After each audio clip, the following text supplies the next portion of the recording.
பூமியை தாண்டி விண்வெளியில பல பொருட்கள் கண்டிப்பா ஏதோ ஒரு புள்ளிய மையமா வச்சு ரொம்ப வேகமா சுத்தும். உதாரணத்துக்கு நம்மளுடைய சூரியனை மையமா வச்சு நம்மளுடைய பூமியை உட்கொண்டு பல பொருட்கள் 9 கிரகங்களும் ரொம்ப வேகமா சுத்துது. இந்த ஒட்டுமொத்த சூரிய குடும்பமே நம்மளுடைய மில்கிவே கேலக்சியை மையமா வச்சு ரொம்ப வேகமா சுத்துது. மில்கிவே கேலக்சி எங்க போகுது?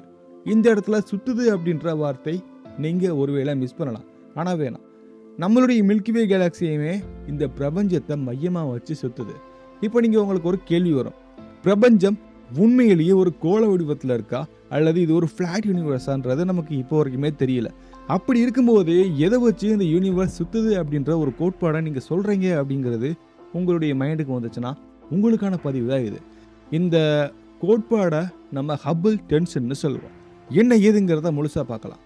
நான் உங்க எல்பிகே, இது Zenith of Sense.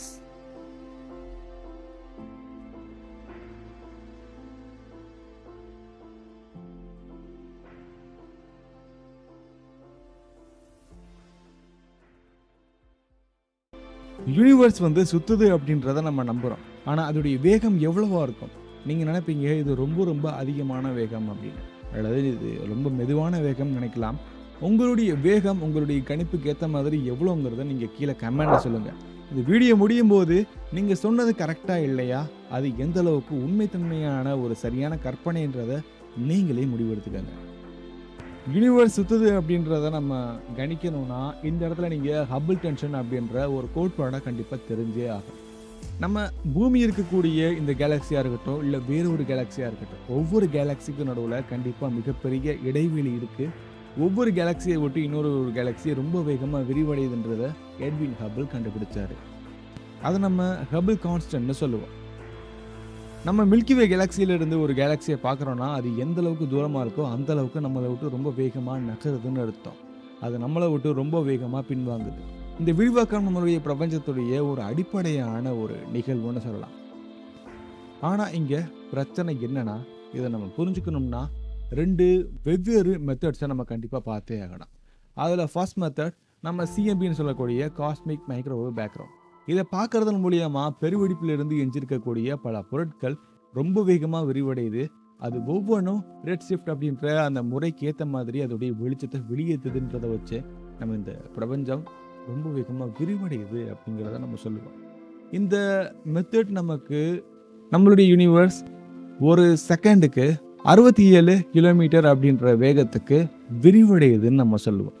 இது 1 மெகா பர் செகண்ட்க்கு. இன்னொரு மெத்தட் நம்மளுடைய கேலக்சிக்கு பக்கத்துலேயோ அல்லது நமக்கு பக்கத்தில் இருக்கக்கூடிய ஏதோ ஒரு சூப்பர்னோவா மூலியமா அல்லது வேரியபிள் ஸ்டார் மூலியமா அதோடைய வெளிச்சத்தை வச்சு இதை நம்ம அளவிடலாம். இது நமக்கு வேகமான விகிதத்தை கொடுக்கும். இது 1 மெகா பர் செகண்ட்க்கு சுமார் 73 கிலோமீட்டர் அப்படின்ற வேகத்தில் விரிவடையுது. இதை நம்ம ஒரு வினாடிக்குன்னு நம்ம சொல்லுவோம். இந்த 2 மதிப்புமே நமக்கு பொருந்தும். ஆனால் அது சொல்லக்கூடிய ஒரே விஷயம் என்னன்னா, இந்த பிரபஞ்சம் நம்ம பார்க்குற மாதிரி தான் நடக்குது. இதில் நேரத்தில் மட்டும்தான் ஒவ்வொரு பாயிண்ட் ஆஃப் வியூவில் இருந்து மாறுது. இந்த 2 மதிப்புமே எவ்வளோ துல்லியமாக மாறினாலுமே அதுக்கு இடைவெளி தான் ரொம்ப வித்தியாசத்தை வெளிப்படுத்தும். இந்த தொடர்ச்சியான முரண்பாடை தான் நம்ம ஹப்பிள் டென்ஷன்னு சொல்லுவோம். இதை நம்ம ஹப்பிள் பதற்றம்னு சொல்லுவோம். மேலும் விஞ்ஞானிகள் இந்த பிரபஞ்சத்தை பற்றி நம்ம தெரிஞ்சுக்கிட்டது ரொம்ப ரொம்ப கம்மி அப்படிங்கிறதும், அதை நம்ம மறுபடியும் இன்னும் எக்ஸாமின் பண்ணணும் அப்படிங்கிறதையும் நமக்கு காட்டுது. இந்த பிரபஞ்சம் சுற்றுது அப்படின்ற இந்த யோசனை இப்போ தான் நமக்கு வந்துச்சா அப்படின்னா கண்டிப்பாக கிடையாது. இந்த யோசனை நமக்கு முன்னாடியே வந்துச்சு. உண்மையிலேயே ஆல்பர்ட் ஐன்ஸ்டீன் கூட அவருடைய காலத்தில் நம்ம யூனிவர்ஸ் சுற்றுது அப்படிங்கிறது நினச்சிட்டு இருந்தார். அதுக்கப்புறம் மேத்தமெட்டிஷியனான கட் கோடல் அப்படின்ற ஒரு பிரபஞ்சத்துடைய சுற்றக்கூடிய இந்த மாடலை முன்மொழிஞ்சார். இது ஐன்ஸ்டீனுடைய சமன்பாடுக்கு சரியாக இருக்குது. ஆனால் கோடலோட மாதிரி கொஞ்சம் வித்தியாசமாக இருக்கும். அதே நேரத்தில் இது சில சயின்ஸ் ஃபிக்ஷனான சில மெத்தட்ஸ் உள்ளே வரும். அதில் ஒன்று டைம் லூப்ஸ். நடந்ததே நடக்கும். அதே சமயம் நம்ம இதன் மூலியமாக நம்மளுடைய கடந்த காலத்துக்கு கூட போக முடியும். இது ஒட்டுமொத்தமான நேரத்தை வளைக்கும் அப்படிங்கிறது இவருடைய கோட்பாடில் இருக்குது. ஆனால் கோடலோட பிரபஞ்சத்துடைய ஒரு சின்ன சிக்கல் என்னென்னா, இது நம்ம அப்சர்வ் பண்ணதோட பொருந்ததே இல்லை. ஆனால் இந்த யூனிவர்ஸ் உட்பட பல பொருட்கள் சுற்றுது அப்படின்னா அதுக்கான சரியான ஆதாரமும் இதில் கொடுக்கவே இல்லை. இதில் விசித்திரமான ஒளி ஒன்று துருவ முனையிலிருந்து வெளிப்படலை அப்படிங்கிற மாதிரி சொல்கிறாரு. ஆனால் இங்கே இந்த மாதிரியான பல முரண்பாடுகள் அவருடைய மாடல்ஸ் மூலியமாக நமக்கு வெளியே சொல்ல வராரு. ஒரு புதிய ஆய்வு இந்த கருத்தை மறுபடியும் கொண்டு வருது, ஆனால் ரொம்ப நுட்பமாக, அதுவும் ரொம்ப யதார்த்தமான வடிவத்தில். இப்போ நீங்கள் பார்க்குறோம் இல்லையா, இந்த மெத்தட் ஒரு டைம் லூப்ஸை கொடுக்குது, டைம் ட்ராவல் பண்ணுற மாதிரியான சில சயின்ஸ் ஃபிக்ஷனான கதையை வெளிப்படுத்துது. இதன் மூலியமாக நம்மளுடைய யூனிவர்ஸ் ரொம்ப மெதுவாக சுற்றுது, ரொம்ப ரொம்ப ரொம்ப ரொம்ப மெதுவாக சுற்றுது அப்படின்றத சொல்லுது.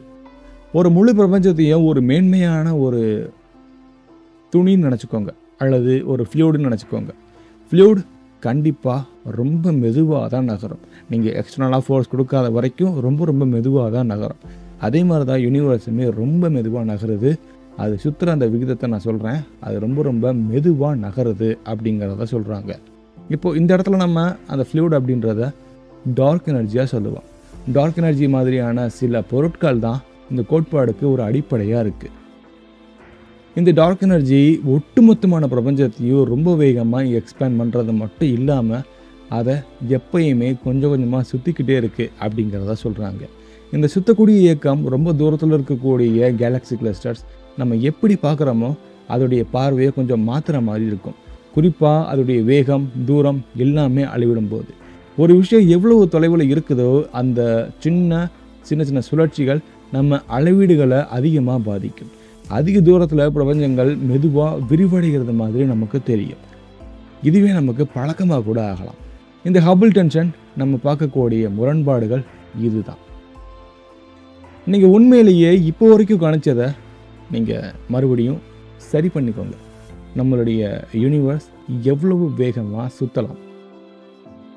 இந்த மாடலுடைய பின்னணியில் சயின்டிஸ்ட் சில விகிதத்தை முன் கொண்டு வந்தாங்க. நம்ம ரொம்ப ரொம்ப மெதுவாக நகரக்கூடிய பிரபஞ்சத்தை அவங்க சொல்கிறாங்க.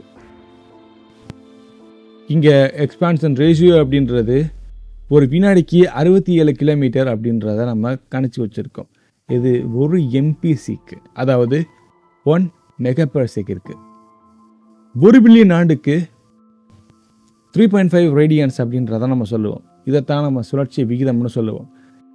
இது நம்மளுடைய மனிதர்களால் கற்பனை செஞ்சு பார்க்க முடியாத அளவுக்கு ரொம்ப ரொம்ப மெதுவான நகர்வு. ஆனால் இந்த யூனிவர்ஸுடைய இந்த அளவீடுகள் இது ஒரு குறிப்பிடத்தக்கது. மேலும் இன்னும் இது அட்ராக்ஷன் ஆனது. இந்த கோடலுடைய மாதிரி டைம் லூப்ஸ் ஒருவேளை சாத்தியமாச்சுன்னா இது சுற்றக்கூடிய விகிதம் ரொம்ப மெதுவாக இருக்கும். பிரபஞ்சம் முடிஞ்ச அளவுக்கு வேகமாக சுற்றுறது மாதிரி இருந்தாலும் அது யதார்த்தத்தை இது உடைக்கும்.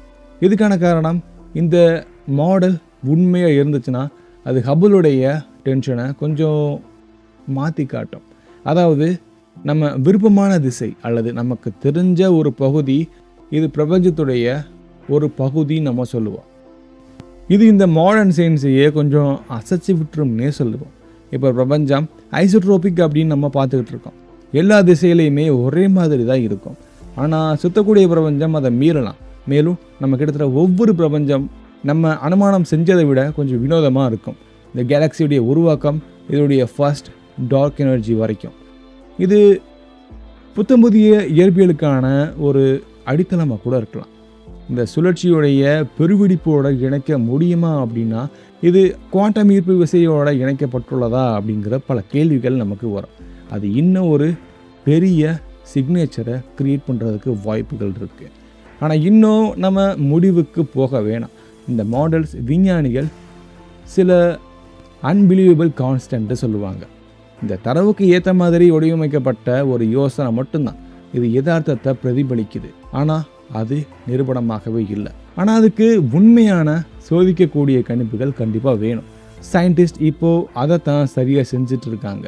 இந்த சுற்றக்கூடிய பிரபஞ்சம் இந்த கேலக்ஸி கூட்டத்தை எப்படி பாதிக்கும், அல்லது இந்த ஒட்டுமொத்த காஸ்மாஸோடைய கட்டமைப்புகளை இது மறுபடியும் சீரமைக்குமா அப்படின்னு இந்த அப்சர்வேஷன், அதோடைய தடயங்கள் நம்ம கண்டுபிடிக்கிற வரைக்கும் இந்த பிரபஞ்சம் சுற்றக்கூடியது ஒரு அழகான சாத்தியக்கூறு இருக்கக்கூடிய ஒரு பிரபஞ்சம்னு நம்ம நம்பலாம். ஆனால் உறுதிப்படுத்தப்பட்ட உண்மை இது இல்லை.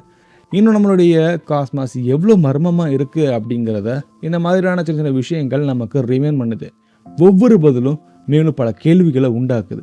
இந்த மாதிரியான சில கோட்பாடுகள் இருக்கிற வரைக்கும் பல ட்விஸ்ட் நமக்கு இருக்கும். ஒரு ஆழமான உண்மையை இதன் மூலியமாக நம்ம ஃப்யூச்சரில் கொண்டு வரலாம். பிரபஞ்சம் சுற்றிக்கிட்டே இருக்குது.